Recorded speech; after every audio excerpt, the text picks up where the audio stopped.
saam met ons oor tafelmaniere. Om die tafel visueel te maak, kan jy 'n paar bloemetjies pluk. Let's go pick some flowers. Onthou om vir mamma 'n blommetjie te gee. Onthou om jou mamma te help om die tafel te dek. Purk kom links en jou mes kom regs. As jy pudding eet, kom jou lepel bo. Voor jy jou kos eet, moet jy hande was, want anders kry jy kieme in jou maag. Onthou om eers te bid voor jy jou kossies eet. Dankie Jesus vir lekker dag. Dankie vir al die lekker kossies. Dankie vir dankie vir 'n dak op ons kop in Jesus naam. Amen.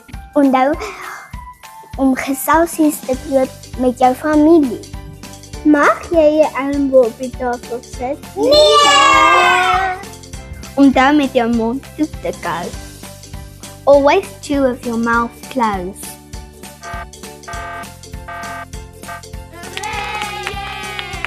Sit altyd mooi regop wanneer jy jou kossies eet. Mag julle op julle stoele lê? Nee!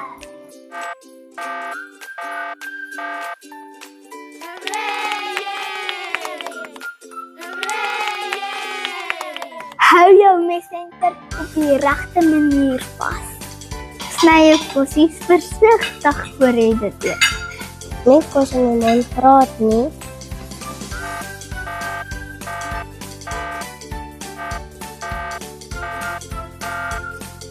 Kan ek asseblief koeldrank kry? Dankie. Lucy. En moenie slurp aan die tafel nie. Sê vir jou mamma dankie vir die kos. Voordat jy opstaan, moet jy sê, verskoon my asseblief. Pardon me. As jy klaar geëet, sit jou mes en vork mooi neer. En onthou om jou mamma te help om die tafel op te ruim. Thank you for watching and remember your table manners. Help jy altyd vir mamma tafel dek? Ja. Is noedels gesonde kos? Nee. Wat is dan gesonde kos? Vrugte. Mooi. Mama, is dit lekker om kos te maak? Dit is lekker kos te maak, veral vir julle. Waaroor praat julle altyd aan tafel?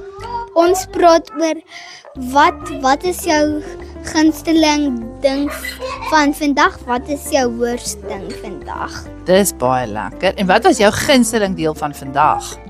My gunsteling deel was wanneer ons kon almal met mekaar geëet het. Wat is jou gunsteling kos? Vleis. Wat se vleis hou jy die meeste? Braaivleis. Ja.